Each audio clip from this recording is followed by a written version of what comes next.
Hi, Bubba. What a lovely fellow you are. You're beautiful, you. Absolutely beautiful. You really are. What a lovely old flower.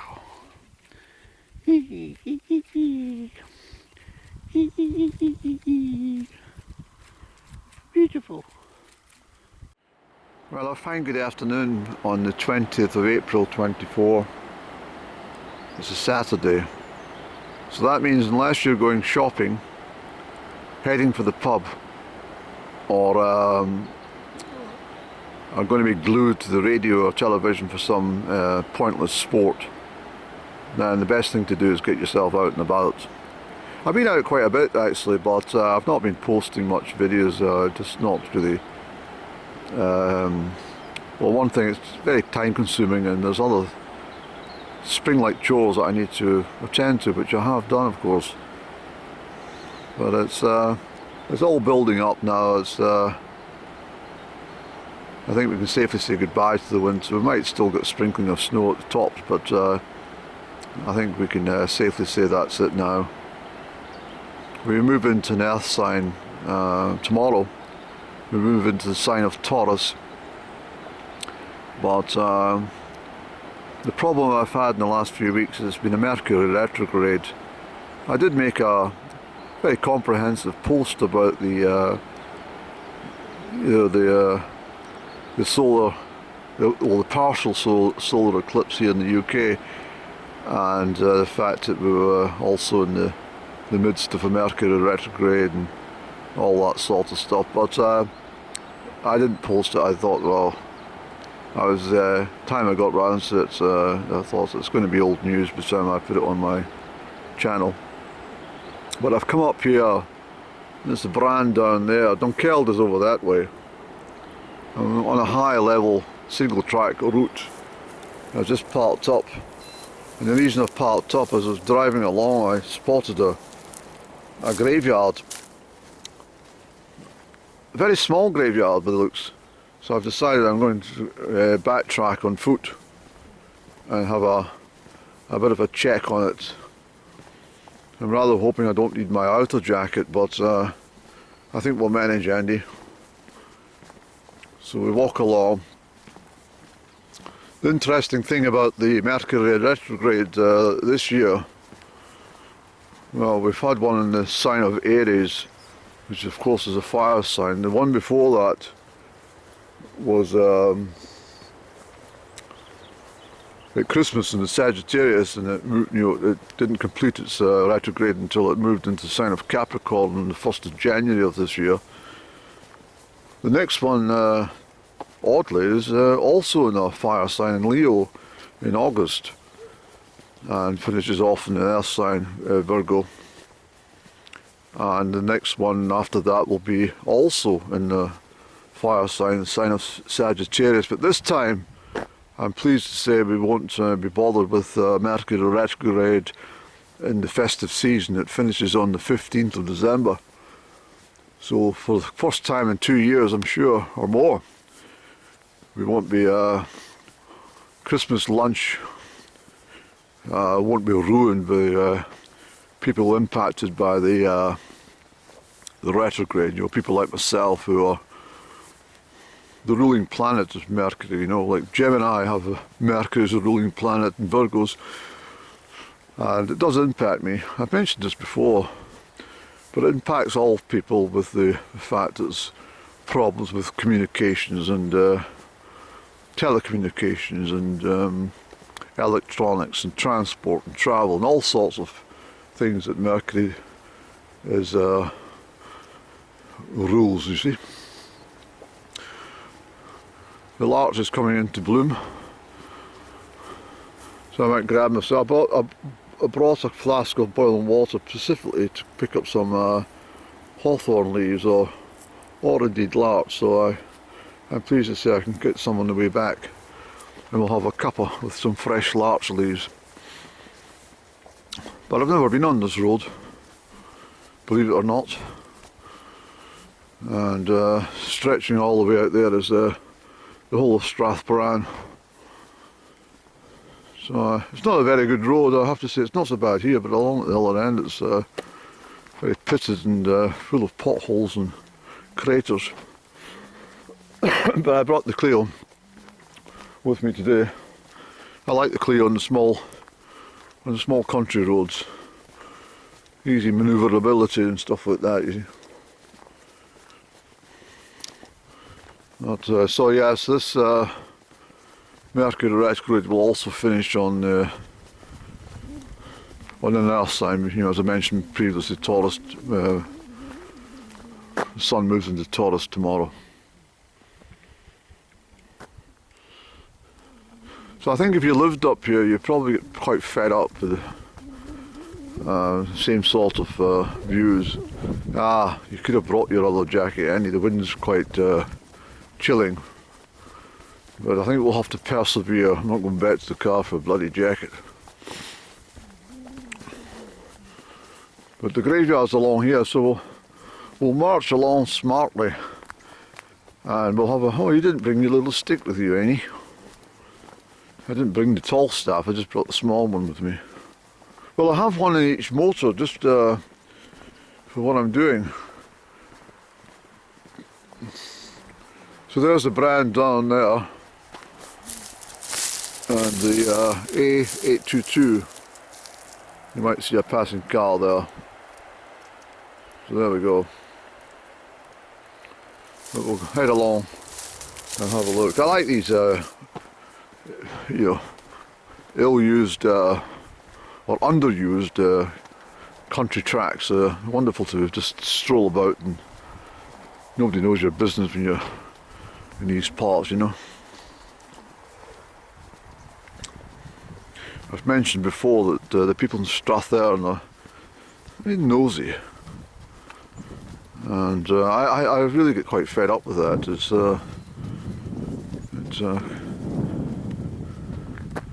They're always peering out of the windows of twisting their neck as they're passing a car to see exactly what you're doing. Very off-putting.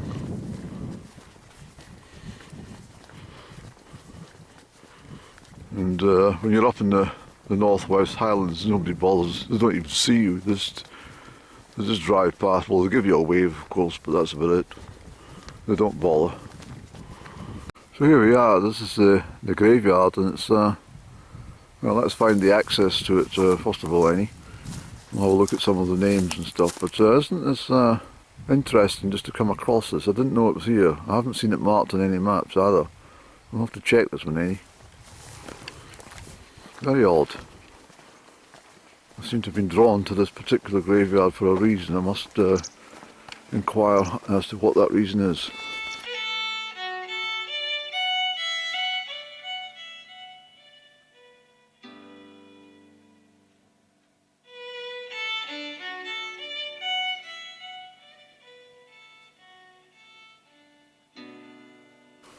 It's all padlocked. There's no access, or well, doesn't seem to be any access, but I'm just going to climb over and have a wander around, but very strange. So I've just been informed by a kind gentleman that the name of this cemetery is Lagganalachie, and I wonder what's down in here, Annie.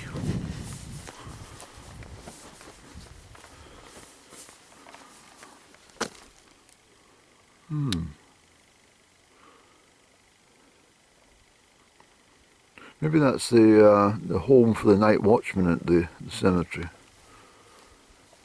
So let's have a check.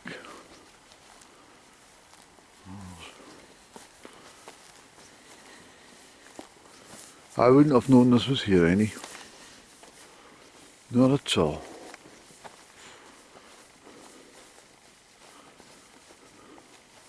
But there's certainly names here, the names of farms and stuff I recognise from round about, so.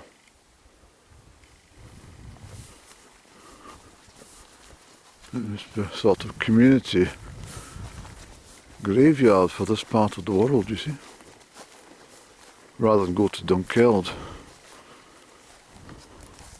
or Amalree.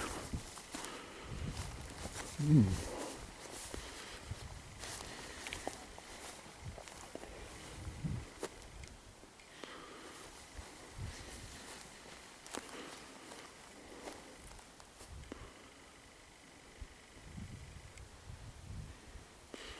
somebody that died in Ypres. In memory of Archibald Campbell, who died at Pilckelm.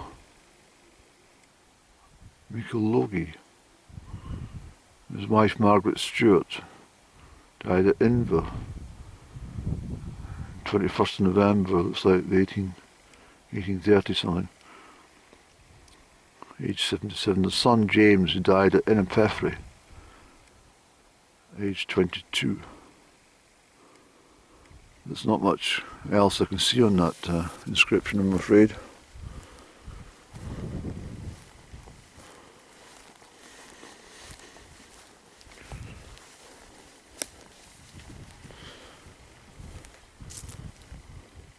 Of course, when the local council get their hands on this, will all be taped up and dismantled and broken apart.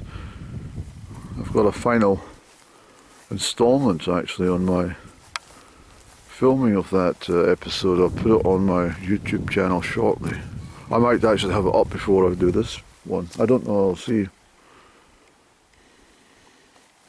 But anyway, this is very interesting to see this.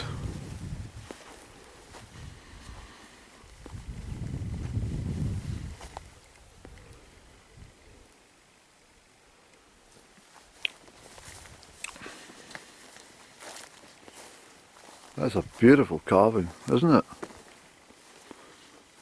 Absolutely top class. That's been carved right through. That's been amazing work. It really is. It's just incredible workmanship there. And this actually, Annie. Look at this. Beautiful. And this stone here, look at.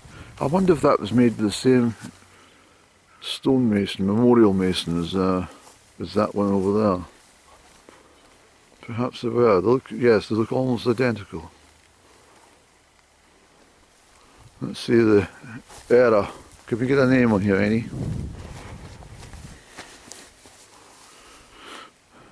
David Prophet. I've never heard of anyone called Prophet. David Prophet Ramsay, artist. Died in January 1944.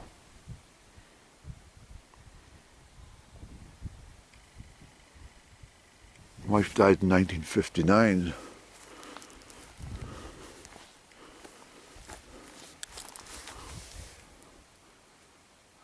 Louis Allen, who died in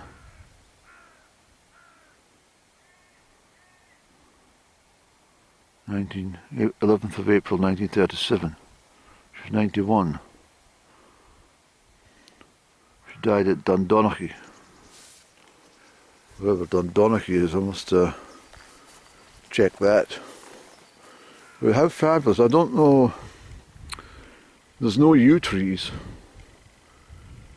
and I'm not entirely sure that's just a surround for that part of the graveyard. So there's no kirk here, and but anyway, very interesting to just randomly discover this. So I will try and locate something on the map. But there we go. Another graveyard on Annie's list. Very, very interesting. Very interesting indeed. Yeah, they're all pretty. Names are all pretty worn, I'm afraid, on each of these. Yep. Okay, we'll trundle back the road. There's another gate here, but there's no There's no excess either.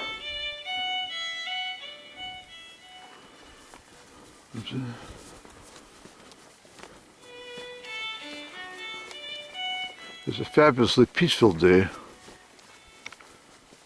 and as I say, Saturdays are not my favourite day, and there's no point in sitting listening to radio. I mean, Radio Nangel on Saturday morning is not bad. I've got a lot of country music and sort of new release Gaelic style tunes, and it is alright. And both programmes that are on are repeats from during the week, so Saturdays, it's a sort of non-day for me. There's a deer over here on the other side, and well, basically it's just a spring day. Daffodils are in profusion everywhere you go, and it's lovely to see them. There's a real sense of everything's anew, and it's a bit of a resurrection from the countryside, and everything sort of falls into place when it's an annual cycle. Let's get some larch needles, Annie, for a cuppa. So I've got some larch needles there, just picked straight from the tree. You don't need to bother washing them. Stick in some boiling water.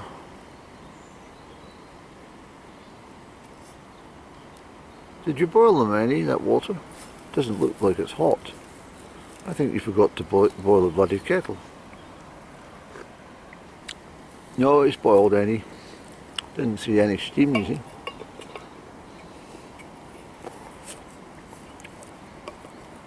So that's a very refreshing tonic on a spring day.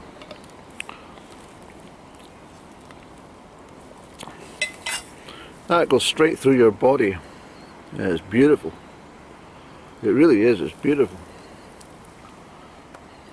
It's not as strong as the pine tea, but nevertheless it's full of vitamin C and stuff, you see.